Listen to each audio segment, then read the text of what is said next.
Você não está em pecado. Você está cansado. Cansado de tentar fazer tudo certo, cansado de vigiar cada pensamento, cada decisão, cada sentimento, com medo de que em algum lugar invisível Deus esteja anotando seus erros. Há cristãos agora mesmo deitados na cama, olhando para o teto no escuro, com o coração acelerado, sentindo um peso no peito que não sabem explicar. Um peso que não vem de um erro concreto, não vem de um pecado claro, mas de uma sensação constante de insuficiência espiritual. A sensação de que nunca é o bastante. De que sempre falta algo. De que, por mais que tente, Deus deve estar desapontado. E aqui está a verdade que poucos têm coragem de dizer em voz alta: grande parte dessa culpa não vem de Deus. Nunca veio. A Bíblia não descreve um Deus obcecado em fiscalizar detalhes da sua vida para te punir. Ainda assim, muitos vivem como se estivessem em liberdade condicional espiritual, pisando em ovos, pedindo desculpas por coisas que nunca foram condenadas nas Escrituras. E isso gera medo, ansiedade, esgotamento emocional e uma fé pesada, que mais parece um fardo do que uma boa notícia. A pergunta que muda tudo não é o que estou fazendo de errado, mas de onde vem essa culpa que me persegue? Porque, se ela não nasce da palavra, ela nasce de outro lugar. Você já se sentiu culpado por algo que nunca teve certeza se era realmente pecado? Aquela sensação pesada no peito, como se Deus estivesse desapontado, mesmo você tentando fazer tudo certo. Hoje você pode se surpreender com o que a Bíblia realmente diz, e talvez soltar um peso que você carrega há muito tempo. Se esse assunto fala com você, já deixa o like agora para alcançar mais pessoas que vivem essa mesma culpa em silêncio. Se inscreve no canal para não perder conteúdos como esse, e fica comigo até o final, porque isso pode mudar completamente a forma como você enxerga sua fé. Existe uma diferença enorme entre convicção e acusação. Convicção aponta, corrige e restaura. Acusação esmaga, confunde e paralisa. Convicção vem com clareza. Acusação vem com névoa. Convicção leva você para Deus. Acusação faz você se esconder dele. E se a sua fé tem sido marcada mais por medo do que por descanso, mais por ansiedade do que por transformação, mais por autocondenação do que por arrependimento genuíno, algo saiu do eixo. Não porque você esteja longe demais, mas porque colocaram peso sobre você que Deus nunca colocou. A primeira coisa que muitos carregam com culpa é aprender a dizer não. Há pessoas que se sentem espiritualmente erradas por estabelecer limites. Elas acreditam que amar significa se esgotar, que servir significa se anular, que ser cristão é estar sempre disponível, mesmo quando o corpo e a mente estão à beira do colapso. Então dizem sim quando querem dizer não, ajudam quando já não têm forças, se doam até ficarem vazias. E depois se sentem culpadas por estarem cansadas. Mas o próprio Jesus, o exemplo máximo de amor, se retirava. Ele não curou todos.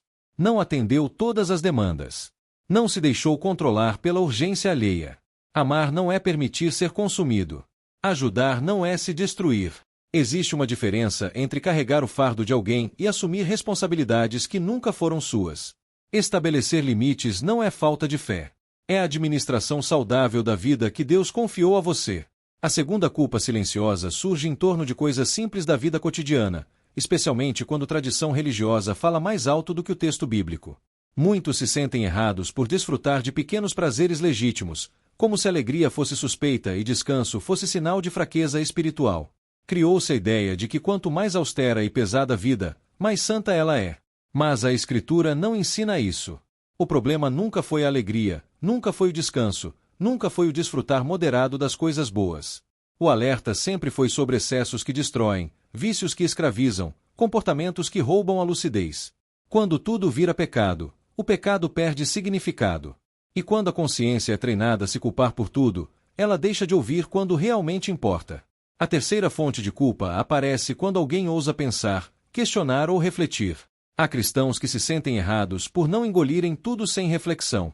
Foram ensinados que fé é a ausência de perguntas, que maturidade espiritual é concordar em silêncio. Então, quando algo não faz sentido, eles reprimem a dúvida, sentem vergonha, acham que estão falhando com Deus. Mas a Bíblia nunca elogiou fé cega. Ela elogiou fé sincera. Pessoas que investigam, que confrontam ideias com a Escritura, que desejam entender o que creem. Questionar não é rebeldia. É responsabilidade espiritual. Deus não se sente ameaçado pelas suas perguntas. Ele não exige uma fé artificial, baseada em medo de pensar. Ele convida a um relacionamento verdadeiro, onde a mente também participa. Outra culpa profundamente enraizada está ligada ao sucesso, ao trabalho e à prosperidade. Muitos acreditam, ainda que inconscientemente, que ser abençoado financeiramente é algo espiritualmente suspeito. Como se pobreza fosse sinônimo de santidade e crescimento fosse sinal de desvio. Isso faz com que pessoas se sabotem, peçam desculpas por prosperar ou sintam vergonha de seus resultados. Mas o problema nunca foi o recurso, e sim o lugar que ele ocupa no coração. Ter não é o mesmo que amar. Usar não é o mesmo que idolatrar. Há pessoas chamadas para criar, administrar, multiplicar e distribuir. Sentir culpa por prosperar não é humildade, é confusão espiritual disfarçada de virtude. E talvez a culpa mais cruel de todas seja a que envolve dúvidas internas. Muitos vivem aterrorizados por pensamentos que surgem sem aviso. Questionamentos sobre Deus, fé, sofrimento, silêncio divino. Eles acreditam que só o fato de pensar já os condena. Então escondem, reprimem, fingem uma certeza que não sentem. Mas a fé bíblica nunca foi uma linha reta sem conflitos. Ela sempre envolveu luta, perguntas, momentos de silêncio e tensão. O problema não é ter dúvidas. O problema é fingir que não tem. Dúvida honesta não destrói a fé, ela aprofunda. O que destrói é a culpa constante por ser humano. Agora, pare por um instante e observe algo importante. Em nenhum desses pontos estamos falando de permissividade, relativismo ou ausência de responsabilidade espiritual. Estamos falando de separar o que Deus realmente exige do que foi acrescentado ao longo do tempo por medo, controle ou tradição. O Evangelho nunca foi um sistema de vigilância. Ele sempre foi uma mensagem de reconciliação. Se a sua experiência com Deus tem sido marcada por opressão constante, talvez o problema não seja você, mas o tipo de voz que você aprendeu a chamar de divina. Enquanto você ouve isso, talvez alguma dessas palavras esteja tocando exatamente uma área da sua vida que você nunca teve coragem de falar em voz alta. Se alguma dessas culpas já te fez perder o sono, te afastou de Deus ou te fez se sentir um fracasso espiritual, escreve nos comentários. Às vezes, colocar isso para fora é o primeiro passo para se libertar do peso que você vem carregando em silêncio. E é aqui que tudo começa a se encaixar. Deus não está observando você com um bloco de anotações, esperando o momento certo para apontar o dedo.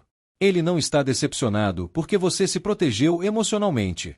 Ele não está frustrado porque você desfrutou de um momento simples da vida. Ele não está ofendido porque você pensou, questionou ou buscou entender. Ele não está irado porque você prosperou. E ele não se assusta com as suas dúvidas. A culpa que esmaga, que não aponta saída, que só acusa e paralisa, não vem dele. Se a sua fé parece um peso constante, se você sente que nunca descansa, nunca chega, nunca é suficiente, isso não é o coração do Evangelho. Isso é religião construída por homens, não vida oferecida por Deus. O convite de Jesus sempre foi para descanso, leveza e transformação interior. Não para medo contínuo. Não para autocondenação diária. Não para uma vida inteira pedindo desculpas por existir. Talvez hoje seja o dia de soltar um pouco desse peso. De respirar fundo. De parar de se julgar por coisas que Deus nunca julgou. De separar convicção verdadeira de culpa fabricada. De permitir que a graça seja mais do que um conceito bonito e passe a ser uma experiência real. Porque você não é um fracasso espiritual. Você é alguém em processo. Alguém amado. Alguém em quem Deus não desistiu. Se enquanto você ouvia isso, alguma dessas palavras pareceu descrever exatamente o que você tem vivido, escreva nos comentários. Às vezes, colocar isso para fora já começa a quebrar a culpa. Se esse conteúdo fez sentido, deixe seu like, isso ajuda a levar essa mensagem a pessoas que estão carregando o mesmo peso em silêncio. E se você quer mais conteúdos que separam o que é Bíblia do que é culpa religiosa, se inscreva no canal. Aqui não é sobre adicionar regras. É sobre voltar à essência. Agora respire. Solte o fardo. Viva com mais leveza. Você já é mais amado do que imagina.